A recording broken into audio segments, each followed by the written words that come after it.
I'm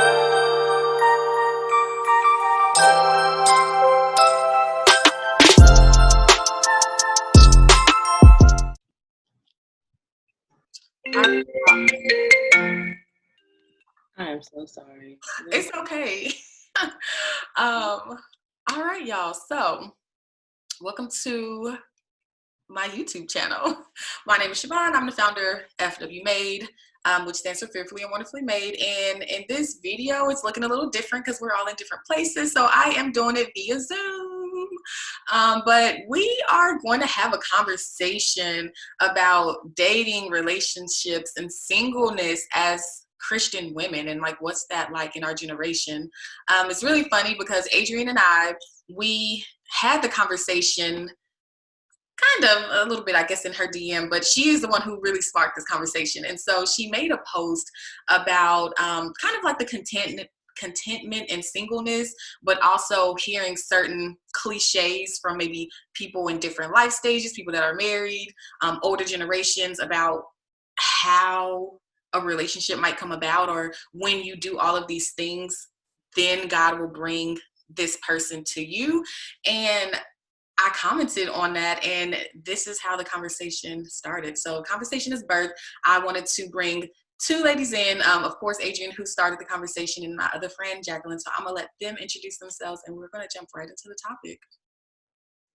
Hi, everyone. My name is Adrienne Skull, and I am 27 years old, and I am currently living in Mansfield, Texas, but I'm from Arlington, Texas, and I'm excited to be here. So thank you, Juan, for opening up this space for us to talk about this.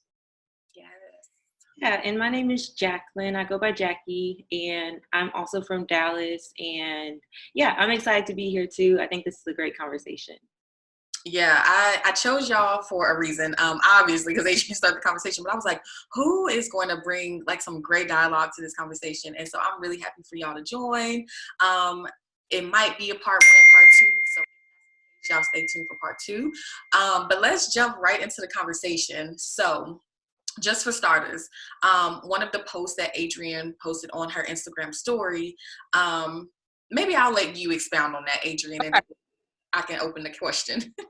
So it sparked from just something I heard in a sermon, usually it's in a sermon, saying how women are hidden, and, you know, we should be just in our content in our waiting on the Lord, and God might have you hidden in this season.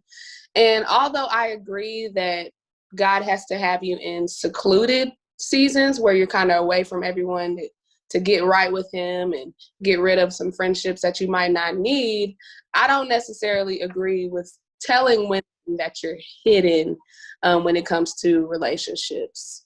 And so that's how it got started for me. I just don't agree with it personally. Yeah, so, you know, I slid in that DM and I was like, yes, I hate these cliches. Like, you have to do X, Y, and Z, or it's formula before God sends you this. And oftentimes I feel like I hear it from women who are married already. They're in this different life stage, and maybe they didn't struggle in singleness, or maybe they did, but they're so far removed from singleness that they say, oh, it was literally, I was focused on the Lord and walking in purpose, and this man came to me, like God sent him to me. And it's just like, that's great for you, but that doesn't mean that it's going to happen like that for everyone, because I can imagine both of you ladies are walking in purpose and probably have been, and God hasn't sent it. So then you're kind of thinking, like, God, are you a liar then if people are saying you have to do all of these things? So I wanted to bring that question to you all, just get your thoughts on just that saying of like being hidden and having to have all of this stuff together before you meet Mr. Right. Go ahead, Jackie. Well, there are so many things I could say. I think the first thing I would say, though, is that in general, anytime someone has a kind of cliche thing to say about relationships, it's just like you have to take it with a grain of salt, I think, just because not everyone's story is the same. And I mean, I agree, like, I don't appreciate this saying very much, just because I don't even know of like in the Bible where we see women who God just hid, and all of a sudden the man's eyes were open and were like, oh, I want this woman now. Like, we don't actually, I can't think of one Bible story that we see that played out. But then also on the other side of that, even because I know the Bible doesn't hit on dating really, right? Like, we have to use kind of our own understand or our own knowledge of God to even kind of understand how to navigate in this area. I think that because of that, a lot of times I hear this more from women. I think, Vaughn, you said that too. I think that we, a lot of times, as women, try to give support by giving some kind of explanation. So it's like, oh, well, this is tough for you. So maybe knowing that God is hiding you will make you feel better in this situation. Or even women might use other things too, like, oh, well, maybe that man wasn't interested because da da da da, and you kind of fill in the blank. And so I think that sometimes there's this like passing off of comfort is what they think they're doing, but it's not really. Like, I don't feel comforted by that. Like, and for me, like, hearing, oh, well, you're hidden, I think that you're also putting words in God's mouth in some ways, because it's like, did God tell you that I was hidden? Like, are you profiting? Like, right? Are you like a prophetess? And like, that's what we're doing right now? Because he hasn't told me that, you know? And so I think, again, I can say so much on that, but I think we have to be super careful when we're saying things, especially when putting God's name on it, like as if God has told you that he said that. Because I do, like, even Adrienne said, believe that you might be in certain seasons, but that is so like personal between you and God and what he said. And just like telling a congregation, like, hey, women, if you're single, just know, like, you may be hidden. I think that that's just like an easy way out. And versus like maybe some more difficult conversations, like, hey, like, what is God saying to you though? Like, because sometimes God just has us in places, and even like when I think about when maybe I feel like, man, why did this guy notice me? Like, I'm sure I'm not alone there. Like, where you're like, man, maybe it's true what they said. Like, maybe I am hidden, because it almost makes you feel better. But at the same time, it might just be like, God is like, yeah, no, like, I just don't want you to talk to that guy. It could be that simple. But I think it's harder for us to admit that that could be the case, that God just doesn't want you to date this person or date at all in this time span, because he's trying to do something else with you at that time. So sorry, that was long-winded, but I think I just had so many thoughts that kind of all relate to each other in some way. But at the end of the day, it's all about like, what is God trying to do with you personally, or even within your community, because like how we relate to other people. And it just may not be that he wants you to date any of the guys that are around at that time. I love that you said that. And it's so funny because I was watching Adrienne's reactions when you were saying certain things. She was like in the pulpit. Yes, not the pulpit, but like in the audience, like you're gonna preach. So it sounds like you relate, and maybe she kind of summarized like a true Christian woman's experience. So I'm curious to hear what you have to say about that too, Adrienne. Yes, Jackie, first of all, I love that response. I think you put words to what I've been feeling. It is like you're trying to to me, it's almost like you're trying to put God in a box, almost like this is a cliche response. Like, okay, like you said, it's like women are trying to comfort us. But honestly, for me, I've heard that from men more than I have from women. I don't know if a woman has ever told me that, but for sure, I know men have told me that. And for me, that's like a soft spot. Like, you don't know what it's like, to date as a single Christian woman, especially now, in this time, because it's different from, when our parents were dating and all of that. But I agree. I totally agree. I think for me, I think about the woman who is older and has heard this in the church at these singles conferences and different sermons. She's heard you're hidden, you know, for years and years and years. And my heart just goes out for the older, you know, divorced woman or the older woman who's been single, never been married at all, because it's disheartening, you know, to hear that. And I feel like we discount women, single women who have healthy desires to be married. Of course, we shouldn't make anything an idol, but if you are truly, you know, working on yourself, working on your relationship with Christ, going to therapy, breaking generational curses, and then you hear you're hidden, it's like, okay, what can I do about that? You know, what can I do about that? And I always say, you know, if Tyrone at the gas station can see me, why can't Sam, you know, at the grocery store? That's all I'm saying, is if I'm hidden, then why can other men see me in a way? And for me, that's just like, okay, what am I? It's almost like I question, when I used to hear this, I would question, okay, what am I doing wrong? Or what can I do better? And I didn't like that. I feel like I put, you know, the fault on myself, which I'm not perfect, but that hidden narrative, it makes me feel like, okay, I must be doing something wrong. And that's what I don't like about that statement. So, yeah. I got 3 things from what you just said. I heard you say that you're doing something wrong, which I feel like a lot of women probably personalize their experience of singleness and wonder, like, if they are doing something wrong, like, maybe I haven't worked on this, so I'm going to start healing this way. And I haven't worked on this, so I'm going to start getting my finances together, which both are great things. God does want us to work on ourselves, but it doesn't mean that we have to have all this together and we're doing something wrong. But also heard you say, that an older woman, maybe who is divorced, or an older woman who's never been in a relationship or married, and hearing that I'm hidden, and how that can be discouraging for her, because she probably like, so you telling me I've been hidden for 30 years? Like, it ain't no way I've been hidden for 30 years. And so it kind of opens the door to, I wonder if some women feel like, what if marriage is not for me because this hasn't happened yet?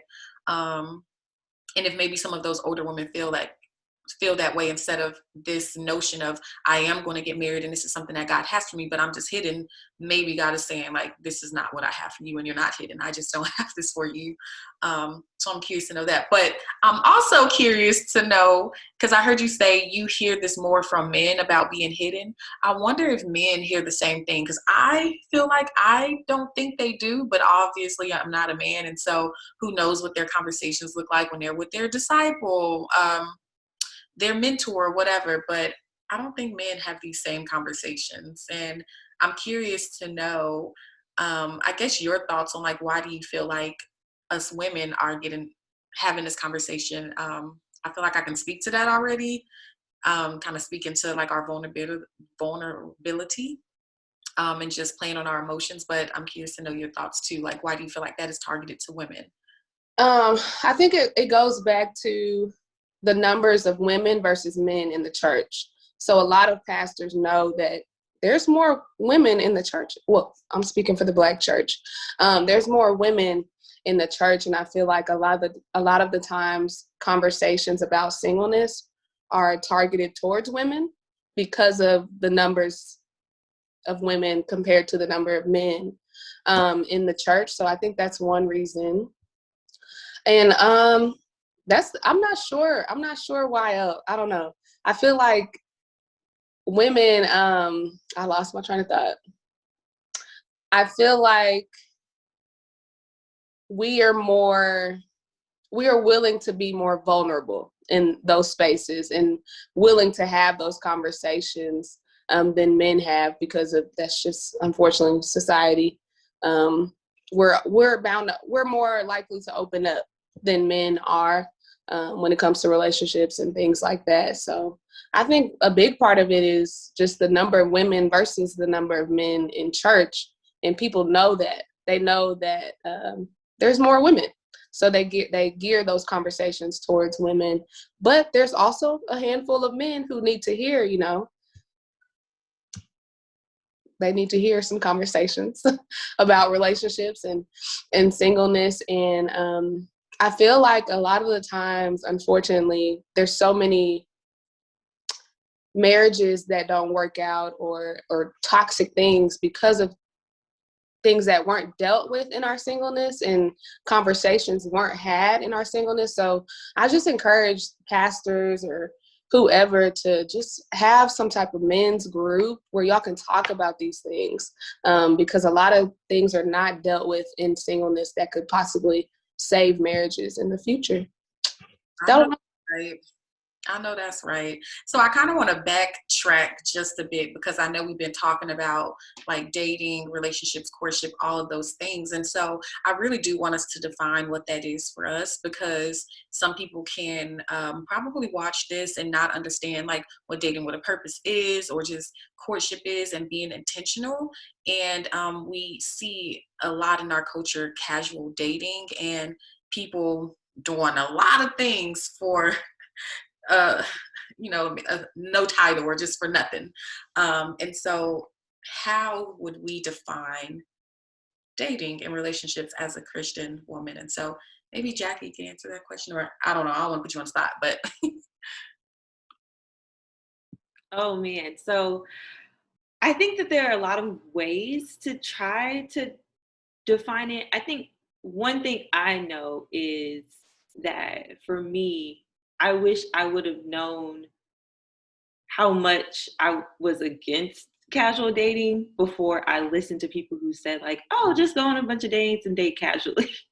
Because I think we hear that so much, it's easy to fall into that. And the reason why I say that is because one way I think when I look at Christian dating, the way I kind of define it for myself, is actually by looking at what casual dating is. Like to me, when you think about casual dating, it's you might be dating multiple people at one time.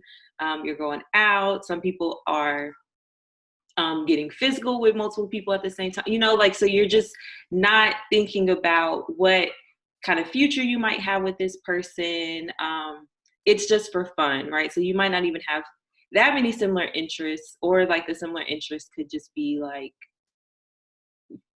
very purposeless in a sense. And when I think about dating with a purpose or Christian dating, typically you have more intent behind it. It's and honestly, I've kind of even come away from just saying like dating, what do they say, like with the intent to get married, Dating or something like that. dating married, because sometimes I think that might be a little bit too much pressure then, because I think that you have this idea of, not to say that you don't want to get married, but just not like, hey, if I date you, then like we would have to find something wrong in order for us not to get married. Because then I feel like all you're doing is like quickly trying to like ask these questions like, okay, do you do this, and you're like trying to really figure them out in this almost, I don't know, it's too strategic. And I know some people love that, and that's cool if you do, but for me, the way I think of it is like, okay, if we're dating and we're being intentional, it's almost like it's similar to a friendship though. Like I'm intentional with friendships, like, okay, so me having your best interest in mind, you having my best interest in mind, me in some ways you might ask to be held accountable, or like we're talking about what God's doing in our lives. We're talking about like the verses where so Christian dating to me is like involving God too. Like, okay, what is God maybe sharing with me about this person, and where they are. And just like, I think that it's really not as much pressure as sometimes I hear people talk about it. It can be still laid back, but you're just maybe just pursuing one person. You're not entertaining multiple people, because that can, I mean, I don't know if maybe other people can Christian date with multiple people, but I can't focus on multiple people and really be, I think, intentional with dating. And now I feel like I'm rambling. Ooh, Lord. please edit this. but but No, but I get what you're saying. I think like really just being focused on that one person, because I hear you say intentional, but it can be really hard to really zoom in and focus and really get to know all of the person because you're distracted with so many, and that can also cloud your judgment. Because then I don't know if y'all seen Ezekiel's post the other day about like how we all want different things in one person. And so I feel like when we date so many people, instead of being focused on one person, we're taking a little bit of this person, we're taking a little bit of this person, da, da, da, da, da, and we're like, dang, I wish I could make this into one. And it's like, but is that what God said that you needed? Like, even though that's something like we want and we desire, like, what do you need? But I feel like this conversation could just like go all over the place. I don't know if Adrienne, you wanted to speak to like your definition of dating, relationship, with purpose, all that kind of stuff, or Yeah, Jackie said exactly what I was thinking. An intentional friendship. I think it starts as a friendship, an intentional friendship at first. And for me, it's about an intentional friendship while having intentional conversations. Like, nothing's wrong with conversations. I think sometimes we go on these dates. Y'all know how we do. Girl, I think he's the one. And it's like, it's just one date, just one date. But I think it should be a friendship that builds, of course, eventually into exclusively dating and then engaged in marriage. But I think it's just a friendship that starts with intentional conversations. And it's not conversations to say, okay, check, but truly getting to know this person and truly seeing, okay, this is what I like, this is what I don't like, and learning about yourself, like learning. For me personally, I realized last year while dating that communication is my top 3. I didn't know that until I dated, and realized just how important communication is to me. So I think that while we date, it's important to also write down, okay, this is what I like, this is what I don't like, and be intentional with learning about yourself so you know for the future, you know, in case things don't work out or whatever. I like the fact that you did not shy away from us dating as Christians, because I don't want anyone to take from this conversation that we shouldn't date. And I like the fact that you brought up, like, I dated last year and I learned a lot about myself and what I need in relationships as I was getting to know this person. And honestly, that's what dating is. But we can make dating look different than how the world defines dating. And so even if we are having an intentional friendship and we are dating, I lost my train of thought too, but I think I say all that to say, like, dating is important, but it can look different from how the world dates. So instead of all of that extra and we're adding like sex and all of these things, we can really look at it like an intentional friendship, but still taking that pressure of like, I don't have to marry you. I'm really just truly getting to know you to see if we're even compatible. Because I wonder if that's why we do see divorces, because they were in this quote unquote courtship, which can sometimes, at least back in the day, look kind of arranged, and they have nothing in common, or maybe they didn't ask all of the right questions. It was just like, on paper, we look good and we're both Christians, let's do it. And they get married. But that's a whole nother conversation too. But I love, because you both kind of hit on this. Like, we sometimes, I think, especially in now when we say like Christian dating, go into it like, oh, okay, like on paper, this looks great. And so I'm just going to roll with it. And even when things start to come up, they might even be red flags.